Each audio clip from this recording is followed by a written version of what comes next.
ନମସ୍କାର। ଆକାଶବାଣୀ କଟକ ଆଞ୍ଚଳିକ ସମ୍ବାଦ ପଢ଼ୁଛନ୍ତି ମଳୟ ରଞ୍ଜନ ମିଶ୍ର।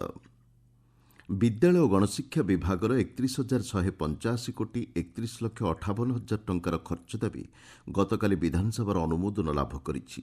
ଖର୍ଚ୍ଚ ଦାବି ଆଲୋଚନାର ଉତ୍ତରରେ ବିଭାଗୀୟ ମନ୍ତ୍ରୀ ନିତ୍ୟାନନ୍ଦ ଗଣ୍ଡ କହିଛନ୍ତି, ପ୍ରସ୍ତାବିତ ଅର୍ଥ ମଧ୍ୟରୁ 9,639 କୋଟି 95,05,000 ଟଙ୍କା ରାଜ୍ୟସ୍ତରୀୟ ଯୋଜନା ବାବଦରେ ଏବଂ 6,100 କୋଟି ଟଙ୍କା କେନ୍ଦ୍ରୀୟ ଯୋଜନା ବାବଦରେ ରହିଛି।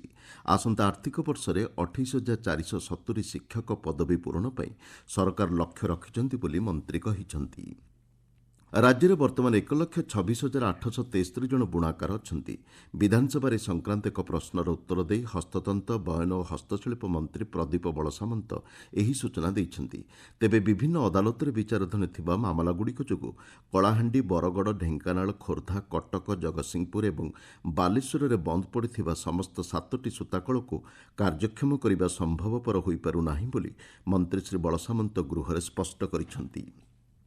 ସମାଜର ସବୁଠାରୁ ପଛୁଆ ବର୍ଗର ଲୋକଙ୍କର ଉତ୍ଥାନ ହୋଇପାରିଲେ ପ୍ରକୃତ ପ୍ରଗତି ଅର୍ଥପୂର୍ଣ୍ଣ ହୋଇଥାଏ ବୋଲି ରାଜ୍ୟପାଳ ଡକ୍ଟର ହରିବାବୁ କମ୍ଭମପାଟି କହିଛନ୍ତି। ଭୁବନେଶ୍ୱରଠାରେ ଗତକାଲି ଅନୁଷ୍ଠିତ 4ର୍ଥ କୁମାର କୃଷ୍ଣଚନ୍ଦ୍ର ରାୟ ସ୍ମାରକୀ ବକ୍ତୃତାରେ ଯୋଗଦେଇ ରାଜ୍ୟପାଳ ଏହା କହିଛନ୍ତି। ସମସ୍ତଙ୍କ ପାଇଁ ନ୍ୟାୟପୂର୍ଣ୍ଣ ଏବଂ ସମାବେଶୀ ସମାଜ ଗଠନ ଉପରେ ରାଜ୍ୟପାଳ ଗୁରୁତ୍ୱ ଆରୋପ କରିଛନ୍ତି। ସେବା ମନୋଭାବ ସହିତ ଏକ ବିକଶିତ ରାଜ୍ୟ ଗଠନ ପାଇଁ କାର୍ଯ୍ୟ କରିବାକୁ ଡକ୍ଟର କମ୍ଭମପାଟି ପରାମର୍ଶ ଦେଇଛନ୍ତି। ରାଜ୍ୟରେ ଆୟୁଷ୍ମାନ ଭାରତ ପ୍ରଧାନମନ୍ତ୍ରୀ ଜନଆରୋଗ୍ୟ ଯୋଜନା ଏବଂ ଗୋପବନ୍ଧୁ ଜନଆରୋଗ୍ୟ ସଂଯୁକ୍ତ ଯୋଜନା ଆସନ୍ତା ମାସ ପହିଲାରୁ କାର୍ଯ୍ୟକାରୀ କରାଯିବ। ଭୁବନେଶ୍ୱର ଲୋକସେବା ଭବନରେ ମୁଖ୍ୟମନ୍ତ୍ରୀ ମୋହନ ଚରଣ ମାଝୀଙ୍କ ଅଧ୍ୟକ୍ଷତାରେ ଅନୁଷ୍ଠିତ ବୈଠକରେ ଏହି ନିଷ୍ପତ୍ତି ନିଆଯାଇଛି।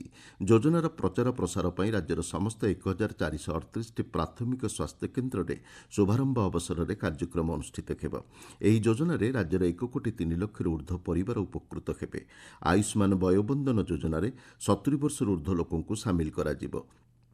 ହିତାଧିକାରୀମାନେ ଦେଶର 29,000 ଊର୍ଦ୍ଧ୍ୱ ସରକାରୀ ଏବଂ ପଞ୍ଜୀକୃତ ବେସରକାରୀ ଡାକ୍ତରଖାନାରେ ଚିକିତ୍ସା ସୁବିଧା ପାଇପାରିବେ ବୋଲି ବୈଠକରୁ ଜଣାପଡ଼ିଛି।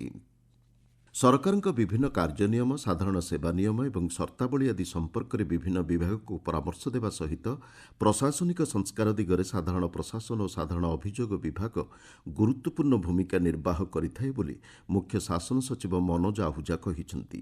ବିଭାଗର ସାଂସ୍କୃତିକ ଓ କ୍ରୀଡ଼ା ସଂସଦ ପକ୍ଷରୁ ଭୁବନେଶ୍ୱରଠାରେ ଆୟୋଜିତ 2 ଦିନିଆ ବାର୍ଷିକ ସାଂସ୍କୃତିକ ସମାରୋହକୁ ଉଦ୍ଘାଟନ କରିବା ଅବସରରେ ଶ୍ରୀ ଆହୁଜା ଏହା କହିଛନ୍ତି। ଏହି ସମାରୋହ ଆଜି ଉଦ୍ଯାପିତ ହେବ। କିଡ୍ନୀ ରୋଗର କାରଣ ଏବଂ ଏହାକୁ ପ୍ରତିହତ କରିବା ନେଇ ଜନସଚେତନତା ବୃଦ୍ଧି ଲକ୍ଷ୍ୟରେ ପ୍ରତିବର୍ଷ ମାର୍ଚ୍ଚ ମାସ 2ୟ ଗୁରୁବାରରେ ବିଶ୍ୱ କିଡ୍ନୀ ଦିବସ ପାଳନ କରାଯାଇଥାଏ। ଚଳିତ ବର୍ଷର ବାର୍ତ୍ତା ରହିଛି, ଆପଣଙ୍କ କିଡ୍ନୀ ଠିକ୍ ଅଛି ତ? ପ୍ରାଥମିକ ସ୍ତରରୁ ଚିହ୍ନଟ କରନ୍ତୁ, କିଡ୍ନୀ ସ୍ୱାସ୍ଥ୍ୟକୁ ସୁରକ୍ଷା ଦିଅନ୍ତୁ। ରାଜ୍ୟର ବିଭିନ୍ନ ସ୍ଥାନରେ ଏହି ଅବସରରେ ଆଜି ସରକାରୀ ଏବଂ ବେସରକାରୀ ସ୍ତରରେ ସଚେତନତା କାର୍ଯ୍ୟକ୍ରମମାନ ଆୟୋଜନ କରାଯାଇଛି। Odisha town planning and improvement trust ନିୟମାବଳୀ 2021 ଏବଂ ଓଡ଼ିଶା ଉନ୍ନୟନ କର୍ତ୍ତୃପକ୍ଷ ନିୟମ 2020 ସଂଶୋଧନ ସଂକ୍ରାନ୍ତ ବିଜ୍ଞପ୍ତି ଗତକାଲି ପ୍ରକାଶ ପାଇଛି। ପୁଞ୍ଜିନିବେଶକୁ ପ୍ରୋତ୍ସାହନ ପ୍ରଦାନ କରିବା ଏବଂ ବ୍ୟବସାୟକୁ ସହଜ କରିବା ଲକ୍ଷ୍ୟ ନେଇ ରାଜ୍ୟ ଗୃହ ନିର୍ମାଣ ଓ ନଗର ଉନ୍ନୟନ ବିଭାଗ ପକ୍ଷରୁ ଏହି ବିଜ୍ଞପ୍ତି ଜାରି କରାଯାଇଛି। ଏହି ସଂସ୍କାର ନବସୃଜନକୁ ପ୍ରୋତ୍ସାହନ ପ୍ରଦାନ କରିବା ସହ ନୂତନ ଜ୍ଞାନକୌଶଳ ଗ୍ରହଣ କରିବାରେ ସହାୟକ ହେବ ବୋଲି ମୁଖ୍ୟ ଶାସନ ସଚିବ ମନୋଜ ଆହୁଜା କହିଛନ୍ତି। ଗଞ୍ଜାମ ଜିଲ୍ଲା ବ୍ରହ୍ମପୁରର ପ୍ରସିଦ୍ଧ ମା ବୁଢ଼ୀ ଠାକୁରାଣୀଙ୍କ ଛତ୍ରଯାତ୍ରା ଗତ ରାତିରେ ଶୁଭଖୁଣ୍ଟି ସ୍ଥାପନ ହୋଇଛି।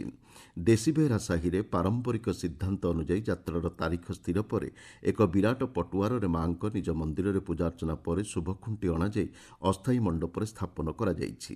ସୂଚନାଯୋଗ୍ୟ, ଆସନ୍ତା ମାସ 3 ତାରିଖରୁ 28 ତାରିଖ ପର୍ଯ୍ୟନ୍ତ ଏହି ଯାତ୍ରା ଅନୁଷ୍ଠିତ ହେବ। କଟକ ଜିଲ୍ଲା ପ୍ରସିଦ୍ଧ ଓଳକଣା ମେଳଣା ଆଜି ରାତିରୁ ଆରମ୍ଭ ହେଉଛି। ଓଳକଣା ପଡ଼ିଆରେ ଅନୁଷ୍ଠିତ ହେବାକୁ ଥିବା ଏହି ମେଳନରେ ହରି ଏବଂ ହରଙ୍କ ମିଳନ ଦୃଶ୍ୟ ଦେଖିବା ପାଇଁ ରାଜ୍ୟର ବିଭିନ୍ନ ସ୍ଥାନରୁ ବହୁ ଶ୍ରଦ୍ଧାଳୁଙ୍କର ସମାଗମ ହୋଇଥାଏ। ରାଜ୍ୟରେ ଗ୍ରୀଷ୍ମ ପ୍ରବାହ ଜାରି ରହିଥିବା ବେଳେ ତାପମାତ୍ରା ବୃଦ୍ଧି ପାଇବାରେ ଲାଗିଛି। ଗତକାଲି ବୌଦ୍ଧରେ ରାଜ୍ୟର ସର୍ବାଧିକ ଦିନ ତାପମାତ୍ରା 40.5 ଡିଗ୍ରୀ ସେଲ୍ସିୟସ୍ ରେକର୍ଡ କରାଯାଇଛି। ଭୁବନେଶ୍ୱରସ୍ଥିତ ଆଞ୍ଚଳିକ ପାଣିପାଗ ବିଜ୍ଞାନ କେନ୍ଦ୍ରର ସୂଚନା ଅନୁଯାୟୀ ଅନ୍ୟ 19ଟି ସହରରେ ତାପମାତ୍ରା 37 ଡିଗ୍ରୀ ସେଲ୍ସିୟସ୍ ଉପରେ ରେକର୍ଡ କରାଯାଇଛି। ଆସନ୍ତା ରବିବାର ପର୍ଯ୍ୟନ୍ତ ରାଜ୍ୟରେ ପ୍ରବଳ ଗରମ ଅନୁଭୂତ ହେବା ସହ କେତେକ ଅଞ୍ଚଳରେ ତାପମାତ୍ରା ବୃଦ୍ଧି ପାଇବାର ସମ୍ଭାବନା ରହିଛି ବୋଲି ପାଣିପାଗ କେନ୍ଦ୍ର ସୂଚନା ଦେଇଛି। ଆଞ୍ଚଳିକ ସମ୍ବାଦ ବର୍ତ୍ତମାନ ପାଇଁ ଏତିକିରେ ଶେଷ ହେଲା। ଆମର ପରବର୍ତ୍ତୀ ଆଞ୍ଚଳିକ ସମ୍ବାଦ ଶୁଣିପାରିବେ ଅପରାହ୍ନ 2ଟା 32 ମିନିଟ୍ରେ।